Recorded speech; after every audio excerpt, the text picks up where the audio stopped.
Olá, meus caros alunos, boa tarde. Nós estamos aqui para mais uma aula de filosofia e nessa aula de hoje, nós vamos falar sobre as filosofias helenísticas, tá? A última, matéria aí do nosso primeiro ciclo, do nosso ciclo um. Bom, para que a gente fale, dessas filosofias, deste novo período, porque até então a gente estava trabalhando sobre as filosofias clássicas, A filosofia clássica, e o último filósofo que a gente trabalhou foi Aristóteles, e eu comentei com vocês, na aula de Aristóteles, que ele estava nessa passagem, da filosofia clássica para a filosofia, helenística, que também é chamado de, período pós-socrático, tá? E para que a gente entenda, um pouquinho melhor o que são essas filosofias, a corrente de pensamento, presente aí nessas filosofias helenísticas, a gente tem que compreender um pouquinho aqui a contextualização histórica, porque essas correntes filosóficas elas vão ser fruto aí do seu tempo, tá? Há mudanças que estavam acontecendo no mundo grego, tá? Que proporcionaram uma nova forma, de pensar ali a filosofia, uma nova preocupação da filosofia, um pouco seguindo, a filosofia platônica e aristotélica, mas, também rompendo com parte dessas duas filosofias, principalmente no quesito, da política. Então, o que estava acontecendo nesse momento? A formação e expansão do Império Macedônico. Isso é de suma importância para a gente compreender essas mudanças aí. O Império Macedônico ele começou a se formar com o rei da Macedônia, Filipe II, que conquistou a Grécia e se expandiu, terminou por se expandir com o seu filho, Alexandre o Grande, que conquistou, parte da Ásia, norte ali da África, e todo esse mundo grego. Então, a filosofia helenística, o período helenístico, ele é marcado pela fusão da cultura grega com a cultura oriental. Então, é daí que nós temos a chamada cultura helenística. Então, nesse período vai haver muitas trocas culturais, de conhecimento produzido, de técnicas arquitetônicas, ou seja, todo o conhecimento que já tinha sido produzido no Oriente, que estava agora sob o domínio macedônico, e no Ocidente, que estava sob o domínio macedônico. Então, vai haver essas trocas culturais. Então, nesse momento, os gregos vão ter contato com sabedorias e filosofias que influenciaram o budismo, os textos dos judeus, conhecimentos ali produzidos no Egito. Então, vai haver uma grande mistura aí de conhecimentos. Isso é fundamental para a gente compreender essa nova forma de pensar dessas correntes filosóficas. Então, surge uma nova preocupação da filosofia.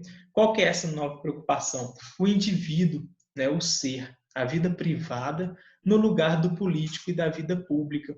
Por quê? As polis, elas vão perder a importância nesse período, tá? Porque perde-se a autonomia da polis, enquanto cidade-estado.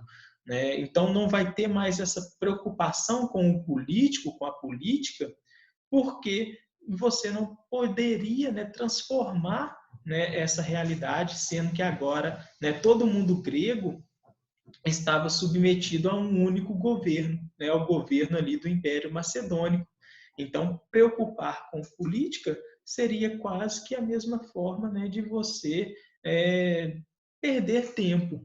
Tá? Então, com essa nova realidade, a filosofia passa a preocupar, se preocupar com o indivíduo. Como que o indivíduo vai se relacionar a esse novo momento em que eles estão inseridos, a essa nova fase. tá? Então, o cidadão da polis dá lugar, né, ao indivíduo, né, ao privado.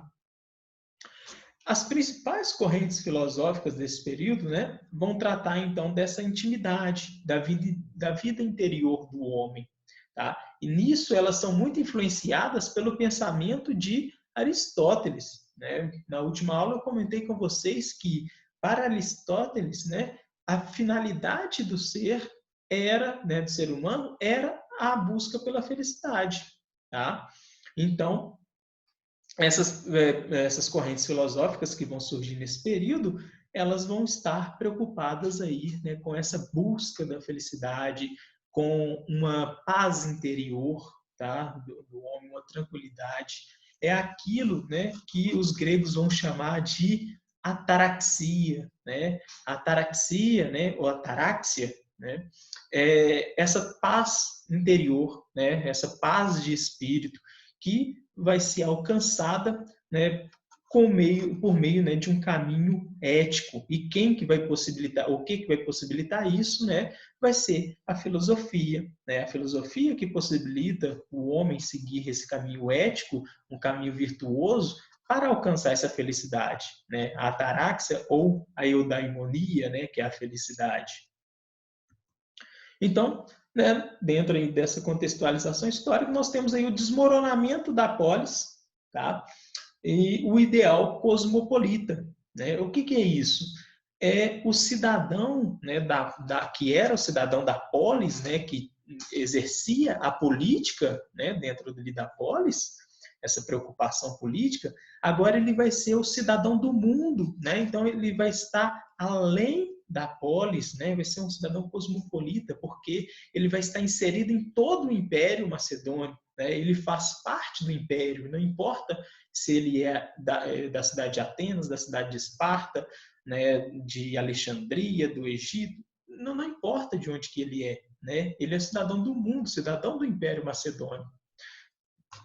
Então, isso é importantíssimo, né, para a gente entender que essa perda, né, da identidade, da autonomia das polis influenciou nesse outro modo, né, de pensar, né, e de buscar a felicidade.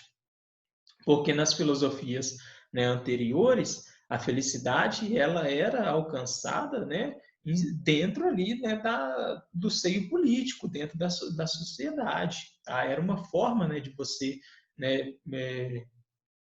ter conhecimento, né? Então, agora isso muda. Então, passa-se do cidadão para o indivíduo. E nós vamos ter, então, né, as correntes filosóficas desse período, tá? Nós vamos ter 4 principais. Nós vamos ter o cinismo, o ceticismo, o epicurismo e o estoicismo. As 2 primeiras aqui, né, são mais fáceis, né, de serem entendidas, né? E o epicurismo e o estoicismo, eles são um pouco mais, né, complicadas, mas eu vou colocar apenas os principais pontos aqui para vocês, que vai ficar, né, bem inteligível aí para vocês, tá? Vai ficar bem fácil a compreensão, que é o que é mais cobrado, tá? E essas 2 últimas, né, correntes aqui, elas vão influenciar muito, né, a doutrina cristã. Então, quando a gente for trabalhar, né, a filosofia medieval, vocês vão perceber várias semelhanças, né, do que a gente vai abordar nessa aula de hoje, tá? Todas essas filosofias, essas correntes, né, filosóficas, elas procuravam basicamente, então, estabelecer um conjunto de preceitos racionais para se chegar à felicidade e ao bem-estar. Então, olha só, é a filosofia, né, que vai nos mostrar o caminho para se chegar à felicidade, né, e ao bem-estar. A eudaimonia e a ataraxia. Tá? Então, nós não podemos esquecer que nós estamos falando de filosofia, e filosofia pressupõe, né, o pensamento racional, o uso da razão. Então, por mais que nós estamos falando, né, em busca de felicidade, de modo de viver, né, de paz de espírito, tudo isso pressupõe anteriormente, né, o uso da razão. né, para se alcançar isso, tá? E não, né, guiados aí apenas pelos sentimentos. Então, né, nós temos essas 4 escolas aí que nós vamos trabalhar agora, né, cada um desses pontos. A primeira, né, que nós vamos trabalhar é o cinismo, né? Além das convenções.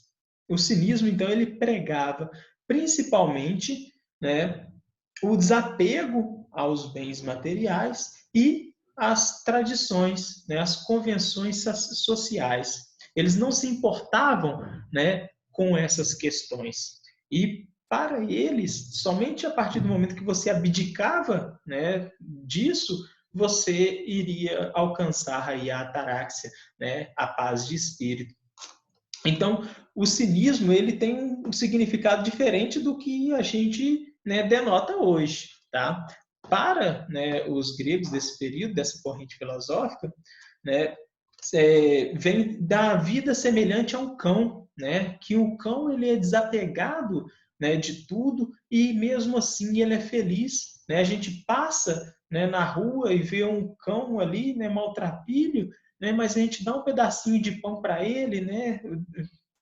Faz um carinho, um afago nele e ele fica todo feliz, né, com aquilo, com o pouco que ele ganhou. Tá? Então, o cinismo vem dessa vivência aí mais semelhante, né, à vida de um cão. E uma outra questão, né, usando ainda o exemplo aí do cão, por exemplo, o cão ele não se preocupa onde que ele está, né, para fazer suas necessidades, né? Então está além das convenções, ele está andando na rua, levanta a perna, né? Faz xixi no poste, faz as suas necessidades ali, tá? Então seria essa vida, né, totalmente despregada. E o principal, né, representante dessa corrente filosófica do cinismo é o Diógenes, né, que é conhecido aí como o Sócrates demente ou Sócrates louco, porque ele levou, né, ao extremo a frase de Sócrates de conhece-te a ti mesmo, né? Então aqui, ó, o homem deve procurar conhecer a si mesmo e desprezar todos os bens materiais. Um ponto em comum, né, além daqueles outros dois que eu tinha citado anteriormente, entre essas correntes filosóficas, é o desapego aos bens materiais. Tá? Todas essas correntes aqui, elas, né, vão ser desapegadas a esses bens materiais. Não vai ser, né, no bem material, naquilo externo ao indivíduo, que você vai encontrar a felicidade. A felicidade ela só vai, né, ser encontrada a partir, né, de suas próprias ações, né, a partir de suas próprias convicções, mudanças, virtudes. Tá? Então, vai partir de você essa felicidade. Então, ele era chamado aí, né, apelidado de Sócrates demente, Sócrates louco, pois ele questionava, né, todos os valores e as tradições sociais, ou seja, ia além das convenções. Então, para o cinismo, essa corrente filosófica, a finalidade do homem é a felicidade, e esta se encontra na virtude. Olha, isso daqui é platônico, é aristotélico, né? Aristóteles que dizia que a finalidade do homem é a felicidade, né? E a virtude é o único caminho para se chegar a essa finalidade, né? A essa felicidade. Então, para o cinismo, o homem virtuoso, ele age em silêncio, né? E não se preocupa em provar se está certo ou errado. Então, pouco, né, me importa o que as pessoas vão achar das minhas ações, né? Se elas acham que eu sou um louco, né, por recusar bens materiais, né, por ter uma vida, né, despregada de bens materiais, tá? Eu não preciso explicar para elas o meu ponto de vista, se eu estou certo, se eu estou errado, né? Eu não quero que elas me provem o seu lado também. Eu vou agir de acordo com o que eu quero, né? O que eu acho que vai me trazer uma paz de espírito, né? Vai me trazer essa ataraxia, tá? Então, essa ataraxia ela será alcançada quando nos afastarmos das convenções humanas e vivermos no silêncio de uma virtude ativa. Tem uma frase, né, quando a gente analisa a história de vida de Diógenes, a gente compreende um pouco melhor, né, esse cinismo, né, esse desapego aí a essas convenções humanas. Tem uma passagem, né, da vida dele que ele estava comendo lentilhas e um homem, né, teria falado para ele: Diógenes, né, se você soubesse bajular os reis, você não precisaria comer lentilhas. E Diógenes, né, retruca ele, né, utilizando aí até a dialética lá de Sócrates, retruca ele dizendo: se você soubesse comer lentilhas, você não precisaria bajular os reis, tá? Então tem um outro ponto de vista aí, né, sobre esse modo de vida, né, que esses apegos, que você não precisa depender de ninguém, né, para ser feliz, tá? Você não precisa bajular ninguém, você não precisa disso, para ser feliz. Aqui uma imagem, né? Eu vou trazer para vocês duas imagens bem clássicas, né, representando aí o Diógenes. Né? Diógenes vivia aí, né, inicialmente no centro, né, da cidade onde que ele nasceu, e ele, né, teria se desprendido de todos os bens materiais, né, carregando consigo apenas aí, né, um barril de terracota, né, alguns falam que é de madeira, enfim, né, o material não importa muito, mas era o único bem ali que ele tinha, né, e a sua vida aqui semelhante à dos cães, né, uma vida desprendida, né, ele vivia às custas do que as pessoas davam, ele vivia mendicando, né? Então, o que as pessoas davam para ele comer, ele estava satisfeito com aquilo, né? E carregava essa lanterna aqui, né, como um símbolo de tentar, né, de auxiliar ele, né, a encontrar um homem realmente virtuoso ali dentro, né, da cidade ali. E ele nunca teria encontrado. E a mais clássica, né, dessas imagens, que mostra esse total, né, desprendimento, né, das convenções sociais que o cinismo pregava, é o encontro de Alexandre o Grande com Diógenes. Né? Segundo a história, Alexandre o Grande teria, né, encontrado Diógenes, né, ficado sabendo ali, né, da sua vida, né, ao passar pela cidade, teria ido ao encontro de Diógenes. E chegando, né, próximo a ele, encontra Diógenes sentado, né, perto aí do seu barril ali, e teria falado para ele: Diógenes, eu sou Alexandre, né, o grande, né, eu sou Alexandre, peça-me o que quiser que eu te darei. Então Diógenes fala: então saia da frente, né, do sol, porque você está tampando o meu sol, né? Eu quero pegar um sol. Olha o tamanho do desprendimento, né, de Diógenes. Primeiro, né, a falta com as convenções sociais, né? Nenhuma pessoa seria, né, louca o suficiente, né, seguindo as convenções sociais, de dizer isso para Alexandre o Grande, né? E nenhuma outra pessoa iria fazer esse pedido que Diógenes fez, né? Iria pedir riquezas, terras, enfim, né, castelos, o que Alexandre teria oferecido ele.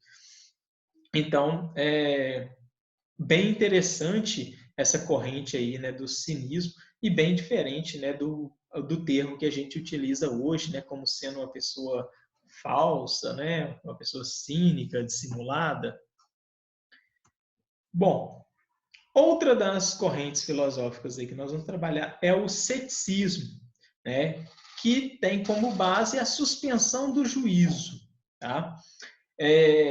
Nós temos aí como o filósofo principal dessa corrente aí o Pirro, né? Então essa corrente também ela vai ser conhecida como pirronismo, e o ceticismo ele também, né, tem uma diferenciação do termo que nós utilizamos hoje em dia, né, que nós costumamos utilizar o termo cético para aquela pessoa que não acredita, né, em nada. Nesse caso aqui dessa corrente filosófica, né, o ceticismo seria aquela pessoa, né, que não tem juízo, né, ou seja, não tem um julgamento sobre algo, Porque a partir do momento que você, né, tem um julgamento sobre algo, você está negando uma ideia contrária sobre aquele algo. Tá? Porque tudo que existe no mundo, ele é uma contraposição de ideias, né? Uma contraposição de teorias. Então, a partir do momento que você escolhe um, você está negando o outro. E qual que é o princípio aí, né, do ceticismo? É o princípio de que nós somos incapazes de descobrir, né, a verdadeira, a verdade absoluta, né, das coisas. Então, se eu sou incapaz de descobrir a verdade absoluta, como que a minha escolha, né, que eu fiz, ela me garante que é realmente a certa e não aquela ideia oposta, tá?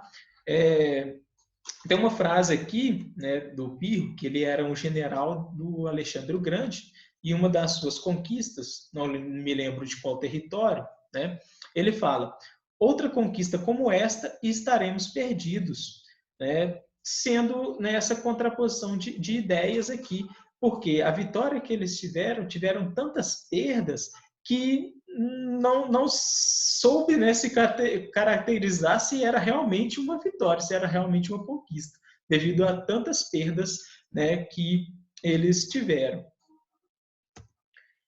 Então, a gente ainda vai trabalhar um pouquinho, vou falar um pouquinho mais sobre essa, né, dualidade de ideias aí, né, dos céticos. Mas então, vamos lá. Os céticos admitiam que a realidade existia, mas afirmavam que o ser humano não teria nenhum instrumento para atingir a verdade de qualquer coisa. Né? Então, sempre pairava essa dúvida do que realmente está certo. Né? Então, se eu te apresento duas escolhas, né, você será incapaz de escolher aquilo que é realmente certo. Tá? Então, dependendo da sua escolha, você vai ficar remoendo, né, as características do outro. Né? Então, isso daí que é parte do princípio aí do ceticismo e dessa negação, né, do saber, né, essa negação do que é o correto, né, das escolhas. Então, para os céticos, o correto seria escolha nenhuma. Né? Se eu não sei se este é o certo ou se este é o certo, na dúvida eu não escolho nenhum. Então, dessa forma, eu vou estar, né, em paz de espírito. Né? Eu vou alcançar a ataraxia, né, quando eu não tenho esse juízo de valor. Tá? Quando eu tenho essa suspensão do juízo. Então, olha, a filosofia deveria ser uma negação do saber, não uma busca. Tá? Então, não tentar buscar, né, o saber verdadeiro, porque a partir do momento que eu estou tentando buscar, eu estou fazendo escolhas. Né? E a partir do momento que eu faço escolhas, né, eu estou deixando de lado outras escolhas que eu poderia ter seguido. Tá? E aquilo ali pode me causar uma intranquilidade. Quantos de vocês, né, já não remoeram alguma escolha que tenham feito? Né? Seja a opção de um curso, seja a opção de uma viagem. Ah, para onde que eu vou viajar? Ah, vou para a praia ou eu vou para uma cachoeira? Né? Ah, escolhi ir para a cachoeira. Aí, às vezes, não foi tão legal quando você esperava que fosse aquela viagem, você fica remoendo, nossa, será que se eu tivesse ido para a praia seria boa escolha, né? Eu teria me divertido muito mais, né? Enfim, ou se você vai para a praia e chove, né? Você fala, poxa, né? Chovendo aqui, estragou toda a minha praia, né? Eu poderia ter ido para uma cachoeira, passado lá num chalé, teria sido uma escolha melhor. Então, essas escolhas que a gente faz, né, que a gente fica remoendo, que o ceticismo diz que a gente deveria negar essas escolhas. Então, segundo ele, nenhum conhecimento é seguro, tudo é incerto. Diante da impossibilidade de se chegar à verdade, o sábio deve ser indiferente, pois não existe nada que seja digno de interesse ou temor, e sem opinião, principalmente essa frase aqui, pessoal, sem opinião ou julgamento, pois qualquer que seja, não poderá ser tomada como necessariamente verdadeiro. O ideal de vida cético busca a ataraxia por meio da suspensão do juízo. Olha só quantas pessoas não sofrem hoje, né, por disputas políticas, né, de apontar, né, escolher um lado, escolher o outro, tá? E isso daí causa conflitos intermináveis, né, exaustivos, xingamentos, até se você, né, não consegue definir o que é o correto, né, o que é o verdadeiro, né? Se você se abstém disso, né, se você suspende o seu juízo, né, dessas opiniões políticas, você vai estar tranquilo, né? Os outros que se matem, né? Então, não escolha nenhuma, diriam os céticos, né? Diante de escolhas, né, de duas opções ou mais, não escolha nenhuma. Abrir mão de escolher uma filosofia como pretensão de verdade definitiva e certa encontraria o descanso da alma e a paz do espírito. Aquilo que essas correntes filosóficas helenísticas, né, mais buscavam, né, essa paz de espírito aí, a tranquilidade. Então, desse modo, não há discussões intermináveis a partir do momento em que você não escolhe nada. Tá? Somente a partir do momento em que você escolhe um lado é que essas discussões vão ser intermináveis. Olha, né, numa disputa, né, futebolística aí, né, entre Cruzeiro e Atlético. Quantas discussões já não foram geradas e ainda vão ser geradas, né, em torno, né, da disputa entre esses dois times?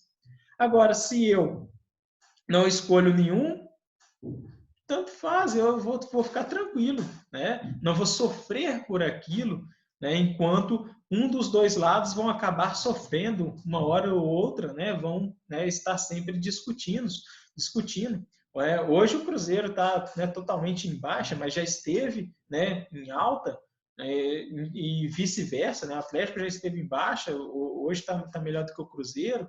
Então, não adianta eu ficar, né, apontando, né, defeitos, qualidades de um ou de outro, sendo que eu não consigo identificar o que é o verdadeiro ali. Tá? Então, eu me abster dessa escolha vai me possibilitar, né, a paz. Então, aqui está um esqueminha aqui para vocês, né, dessa suspensão de juízo como forma, né, de obtenção da paz. Então, olha só, né, cuidado. Ser cético não significa não acreditar em nada, tá? Como hoje em dia a gente costuma utilizar esse termo, tá? Porque o próprio fato de a gente não acreditar em nada já seria um dogma. Por exemplo, ser ateu, né, que fala que não acredita, né, em nenhuma divindade, em Deus, ele já parte do princípio, já é um dogmatismo, já parte de um princípio de que ele acredita em algo, acredita na não existência, né, de Deus. Tá? Então, ser cético, né,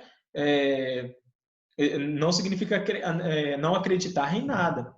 Tá? Porque se você parte do momento em que não acredita, você já está fazendo uma escolha. Tá? E são essas escolhas que, né, vão perturbar a alma. Né? Mas, né, por meio da razoabilidade, né, diante dessas incertezas, né, do que escolher, com o uso da razão, por meio da filosofia, nós sabemos como agir. Né? Então, cinismo, né? Cinismo não, desculpa. O ceticismo, ele vai dizer que a filosofia vai nos apresentar uma forma de agir perante essas escolhas, como a própria forma de não escolher nada.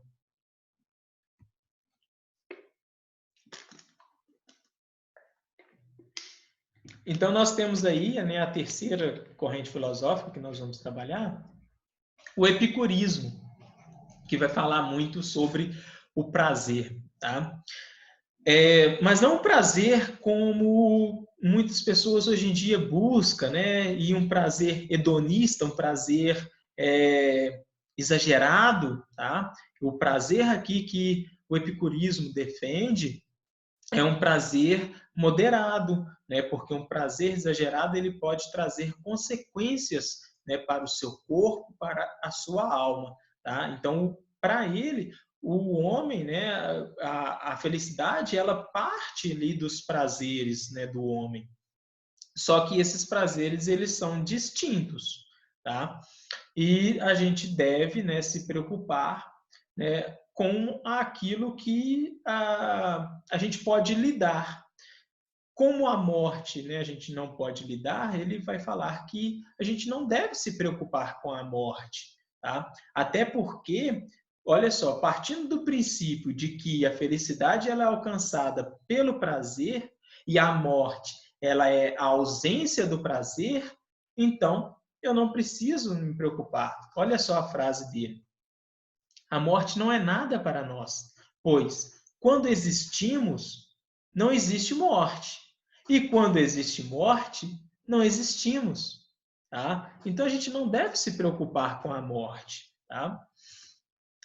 Então o epicurismo, né, recebe esse nome, né, porque foi fundado por Epicuro, e propunha aí que o ser humano deve buscar o prazer, pois, segundo ele, o prazer é o princípio e o fim de uma vida feliz. Tá? Então, essa busca pelo prazer é o que vai nos dar felicidade. E todos nós sentimos prazer, né, em algo. Só que, né, aqui ele vai distinguir, né, dois grupos de prazeres, né, e depois a gente vai ver, né, mais uma subdivisão ali. O primeiro grupo, né, são os prazeres duradouros, né? A gente deve buscar esses prazeres duradouros aí, né, que vai nos proporcionar uma paz de espírito, né, vai nos encantar o espírito, como por exemplo, né, as boas amizades, tá? Que é muito melhor do que a quantidade, né? Nós estamos falando de qualidade de amizade, tá? Então, são prazeres duradouros, né? Uma boa conversação, né? Que você nem vê o tempo passar quando você está com um amigo ou com, né, uma pessoa que você ama, enfim, né? Quando você está contemplando as artes, quando você vê uma boa série, um bom filme, né? E o tempo passa e você nem percebe, né? São esses prazeres duradouros que nós devemos buscar, tá? Isso cai muito bem, né, nessa questão do mundo que nós vivemos hoje, né, das redes sociais, né, onde que nós temos vários seguidores, né, vários amigos, né, na internet, mas quantos, né, desses amigos aí na internet, desses seguidores, realmente, né, você pode contar com eles, tá? Então, são esses que você realmente pode contar com eles, né, que vão te proporcionar essa paz de espírito, é quando você mais precisa. E nós temos os grupos aí, né, o segundo grupo dos prazeres imediatos, né, dos prazeres mais efêmeros, passageiros, que enquanto você está consumindo, né, você está praticando aquele prazer, né, é muito bom, mas quando passa, né, acabou, não tem mais sentido, tá? Isso vem muito das explosões, né, paixões, né, sentimentos, tá? E o fim desse prazer poderia resultar em dor, em sofrimento, tá? Por exemplo, um prazer, né, de estar comendo um hamburgão, né? Tá bebendo uma coca geladinha, né? Uma pizza, tá? Então são prazeres, né? São muito bons, mas que né, ele passa depois que você consumiu. Então, para você ter aquele prazer de novo, você tem que comer ele de novo, né? Então, consumir de novo. Então, você consome, né? Para ter aquele prazer, porque ele passa, ele não é duradouro. Só que isso, com esse consumo, né? Desses prazeres imediatos, você vai acabar trazendo o quê? Dor, né, e sofrimento para o seu corpo, tá? Porque você às vezes vai engordar, vai ter problemas cardíacos, né? Não falo nem só questão de estética, não, isso daí é o de menos, tá? Eu falo de questões de saúde, né? Colesterol, problemas cardíacos, enfim, tá? Diabetes. Então, isso depois vai te trazer, né, sofrimentos. Então, são esses os dois grupos, né, que o epicurismo né, distingue. E, né, nós temos aí, né, o bem, né, é o prazer, né, de onde que nós tiramos o prazer, né? Ele vai distinguir também nesses 3 grupos aqui. O prazer que é natural e necessário para o ser humano. Quais são os prazeres, né, naturais e necessários? O de beber, o de comer, tá? São exemplos aí de bens naturais e necessários. A gente necessita de comer, necessita de beber e são hábitos prazerosos, tá? Mas aqui, né, está se referindo a uma alimentação saudável, né, ao fato de beber uma água, algo que não vai, né, prejudicar, né, o nosso corpo, né, a nossa alma. Nós temos os prazeres naturais que não são necessários, tá? Aqui entra mais uma vez, né, o hábito ali de beber, de comer, que são naturais, né? Mas que não são necessários. Então, eu não tenho necessidade de tomar uma coca, tomar uma cerveja, tomar um vinho, tá? Mas eu posso, isso pode me proporcionar um prazer, né? Tem pessoas que gostam, né, dessas bebidas, né, ou de comer um hambúrguer, comer um churrasco, né? Tudo isso proporciona prazer, mas não são necessários esses tipos, né, de alimentos. Então, ele trabalha bastante, né, o epicurismo com a moderação, né, a temperança, né, você medir as coisas que você faz, né, medir as suas ações.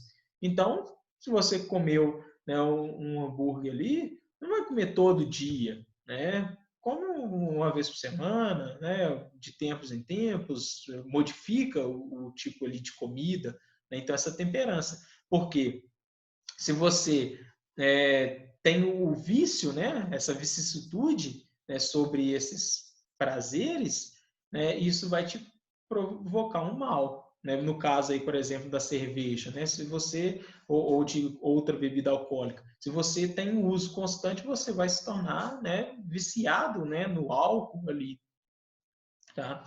Então são os naturais não necessários. Nesse daqui pede-se, né, uma temperança, uma prudência, né, medidas ali cautelosas, né, de escolhas ali. E nós vamos ter os não naturais e não necessários, tá? Que são os bens materiais de consumo, tá? Que não é natural para a gente e que também não é necessário, né? Não faz parte, né, da nossa natureza, né, consumir esses bens materiais, como, por exemplo, um celular, né, um carro, enfim, não é natural a nós e não é necessário para a nossa vida. Então, o sumo bem, né, é aquilo que a gente consegue avaliar, né, como sendo a ausência de dor no corpo e na alma.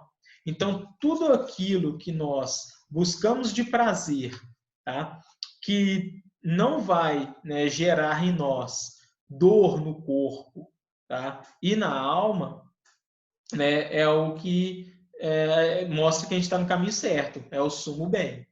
Tá? Então, para o Epicuro, né, falando aí do mal, né, ele vai falar que o mal não existe, né, para o sábio, né, que a filosofia ela vai nos mostrar o caminho aí, né, de como lidar com o que a gente chama de mal. A morte não é o mal, né, como eu, né, expliquei para vocês na frase do início, né, essa frase de Pirro, tá?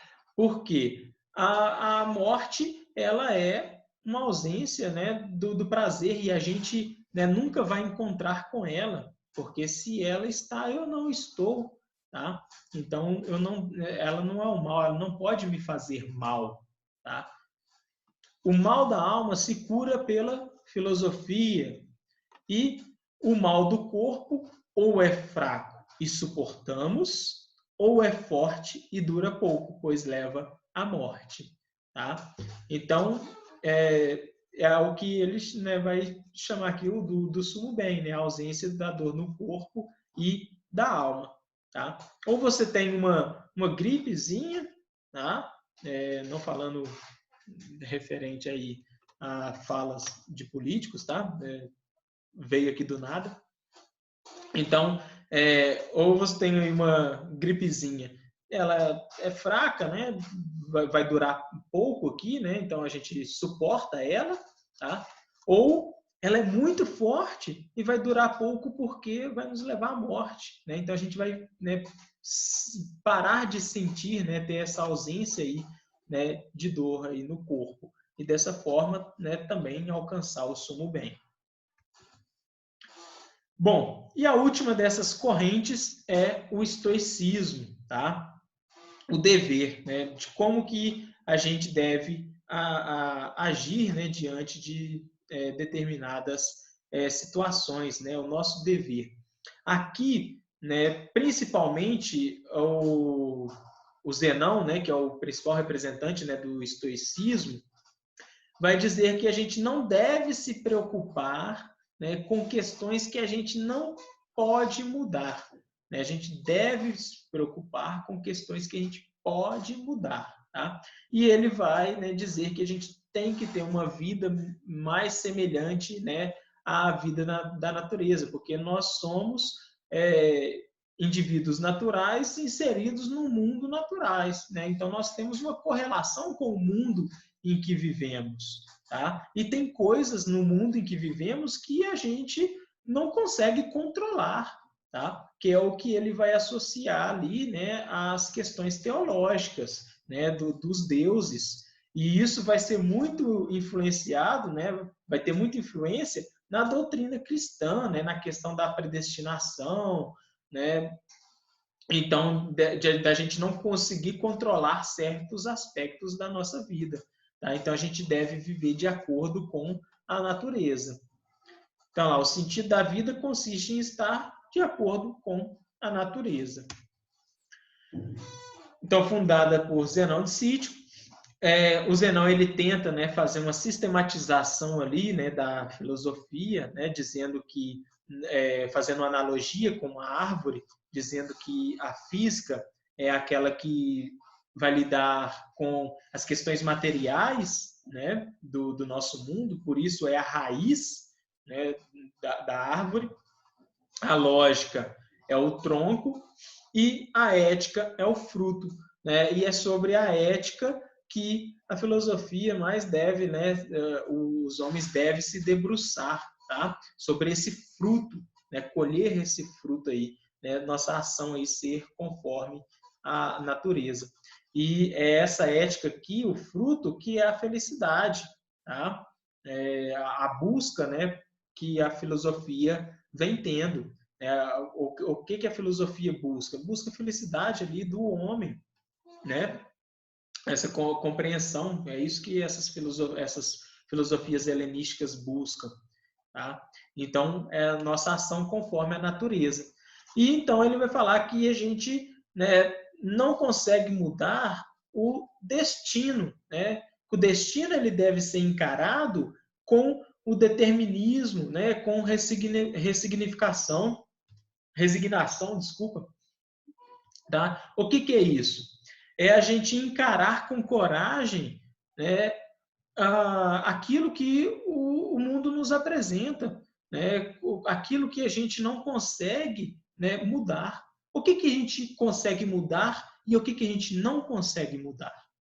A gente consegue mudar as nossas opiniões, os nossos sentimentos, a gente consegue lidar com eles. Agora, a gente não consegue lidar com a morte, a gente não consegue lidar com o envelhecimento, a gente não consegue lidar com as opiniões alheias, né? A opinião do outro. Então, se eu não consigo mudar, né, a opinião do outro, por que eu vou me preocupar com elas? Por que eu vou me preocupar com a morte? Por que eu vou me preocupar com o envelhecimento? Sendo que isso é uma ação, né, natural, né? É algo que a gente não consegue controlar. Então, ele, né, propõe aí o ideal da ataraxia, né, essa tranquilidade, né, de viver conforme, né, as regras do mundo, as regras da vida.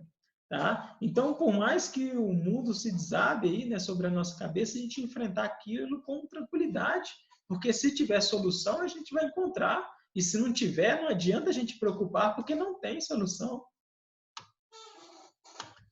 Então, todas essas correntes, né, lembrando, né, mais uma vez, elas são correntes antimaterialistas, tá? São correntes despregadas aí, né, desse materialismo. Somos deste mundo e ao morrer nos dissolvemos neste mundo, tá? Então, o Marx, né, ele é influenciado um pouco por essa questão aqui ao lidar com as questões, né, materiais ali, né, da história, né, o materialismo dialético, né, no qual ele vai dizer que tudo que é sólido se desmancha, né, pelo ar. E aqui também nós temos uma semelhança com uma passagem, né, da Bíblia, né, que fala que do pó viemos e ao pó retornaremos. Tá? Então, seguindo essas influências aí do estoicismo, né, vai ser a doutrina, né, a filosofia aqui mais importante, né, desse período, porque ela vai exercer uma maior influência no período posterior, né, da Idade Média. Então, não dispomos de poderes para alterar substancialmente a ordem universal do mundo, mas pela filosofia podemos compreender esta ordem universal e viver segundo ela. Então, a gente não tem condições de alterar, né, essas condições. A morte, não temos, né, essa ordem universal do mundo. Né? Mas, por meio da filosofia, né, do pensamento racional, de certas atitudes, né, do caminho ético ali, a gente vive em conjunto, né, com essa ordem natural e a gente vai encontrar a felicidade, né, por meio dessa compreensão. Então, terminando aí, né, o nosso último slide aqui, sobre o estoicismo ainda, ser livre é viver segundo a nossa própria natureza, que por sua vez integra a natureza do mundo. Foi o que eu comentei com vocês, né, dessa correlação entre o indivíduo, né, sendo fruto aí, né, da própria natureza, com o restante do mundo, tá? Então, nós estamos integrados nessa ordem universal, nessa natureza. Por isso que nós devemos, né, viver em consonância, né, com a natureza. No plano ético, os estoicos defendiam uma atitude de austeridade física e moral, baseada em virtudes como a resistência ante o sofrimento, a coragem ante o perigo e a indiferença ante as riquezas materiais.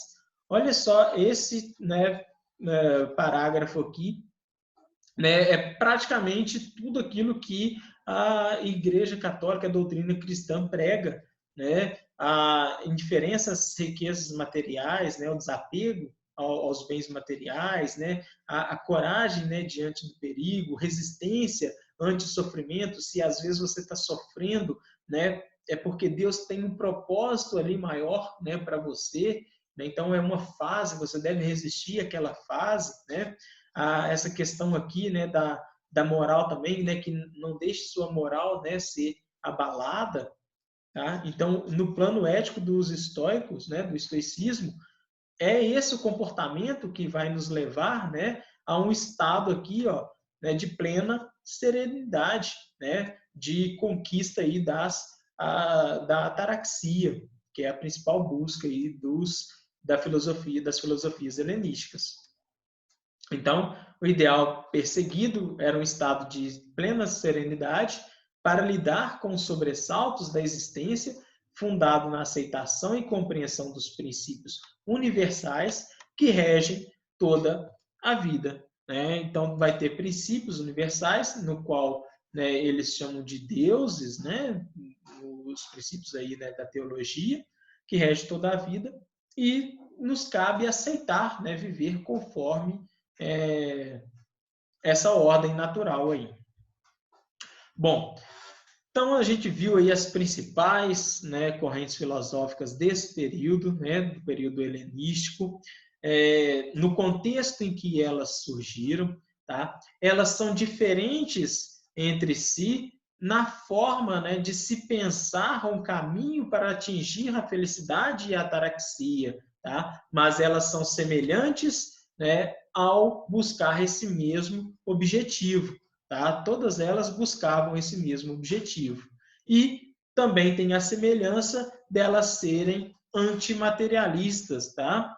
De que essa conquista da paz de espírito e da felicidade não vai ser encontrada, né, fora do próprio indivíduo. Tá? Eu já tinha comentado isso com vocês na aula de Aristóteles, estou, né, reafirmando aqui um pouquinho com vocês. Bom, a gente encerra, né, essas filosofias aqui do primeiro ciclo. No segundo ciclo, nós vamos começar a trabalhar com a filosofia medieval, porque nos anos, né, que se seguiram a essas filosofias, não houve, né, nenhuma filosofia propriamente autêntica, né, nova. Foram releituras dessas filosofias clássicas. Então, nós vamos ter aí o neoplatonismo, né, e algumas outras releituras. Por isso que a gente dá esse salto, né, do mundo helênico, né, da cultura helênica aqui, para a Idade Média. E, como sempre, eu deixo aqui para vocês algumas atividades, né, do nosso caderno de questões. Infelizmente, não vai dar para a gente corrigir todas as questões do caderno, tá? Mas ficaram faltando poucas. Se vocês tiverem alguma dúvida, né, nessas questões que estiverem faltando, vocês me mandem, né, que a gente tenta solucionar, resolver em conjunto. Essas questões aqui, eu vou gravar o vídeo, né, comentando aí a resolução delas. Tá? Então, bons estudos para vocês, né? Espero que vocês tenham gostado, né, um pouquinho dessa aula, porque é uma aula que envolve muitas questões do nosso dia a dia hoje, né? Apesar que com algumas mudanças, né? É algo que a gente está sempre se propondo a buscar, né? A busca da felicidade e de que forma que a gente vai conseguir isso.